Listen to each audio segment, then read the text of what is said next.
Muito bom dia, boa tarde, boa noite, boa madrugada a você que está estudando.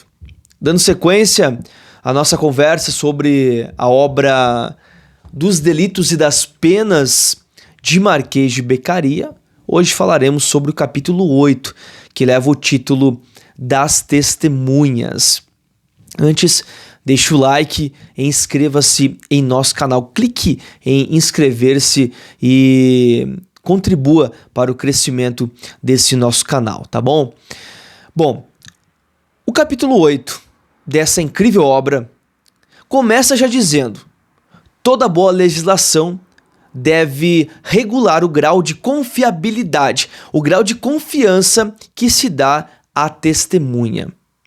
De acordo com Beccaria, toda pessoa que tiver condições mentais de ser testemunha, toda pessoa que for possível aferir ela ter algum interesse ou não em mentir, e nessa aferição for possível conferir que ela não tem nenhum interesse específico em mentir no seu testemunho, ela pode se tornar testemunha.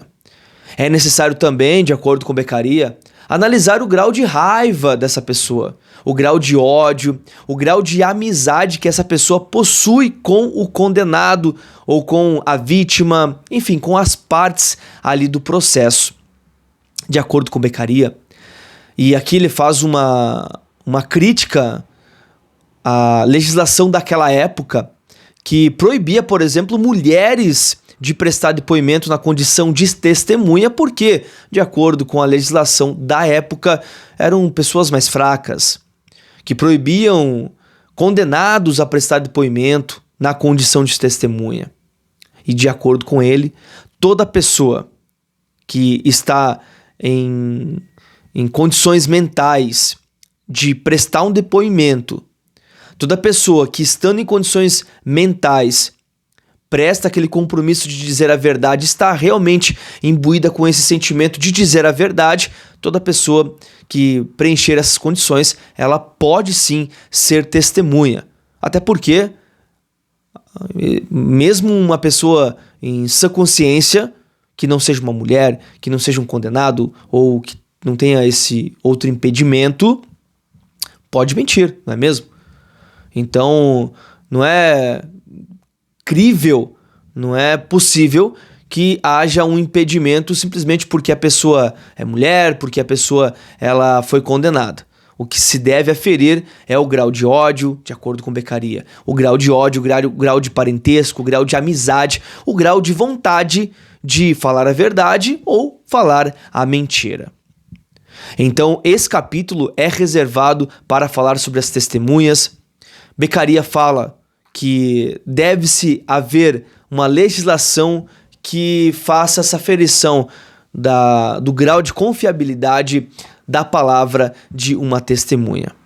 E ao final do capítulo, Beccaria encerra dizendo que os depoimentos das testemunhas devem ser quase nulos quando se trata de testemunhas, ou melhor, quando se trata de algumas palavras das quais se quer fazer um crime. Porque o tom, os gestos e tudo o que precede ou segue as diferentes ideias que os homens ligam às suas palavras alteram e modificam de tal modo os discursos que é quase impossível repeti-los com exatidão. Beccaria segue. As ações violentas, que constituem os verdadeiros delitos, deixam traços notáveis na maioria das circunstâncias que as acompanham, e efeitos que das mesmas derivam. Mas as palavras não deixam vestígios, e só subsistem na memória, quase sempre infiel e muitas vezes influenciada dos que as ouviram.